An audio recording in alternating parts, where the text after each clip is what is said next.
एकत्र असणं गावाची मराठी एकजुटीला एकत्र असणं आवश्यक आहे. त्यासाठी आम्ही एकत्र आलेलो आहे. काय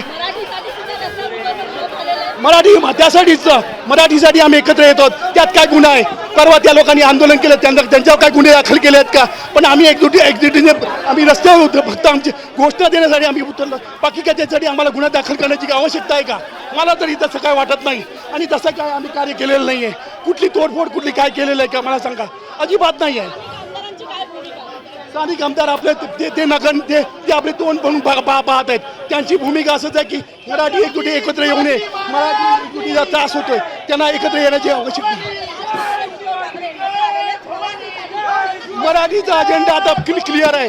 मराठीसाठी एकजूट आलेली आहे आणि मराठीची पॉवर आता शक्ती वाढलेली आहे. मराठीसाठी सन्माननीय उद्धव साहेब ठाकरे आणि सन्माननीय राजसाहेब ठाकरे एकत्र आलेले आणि ह्यांना ते महागात पडणार असं दिसत आहे. पुढची त्यांची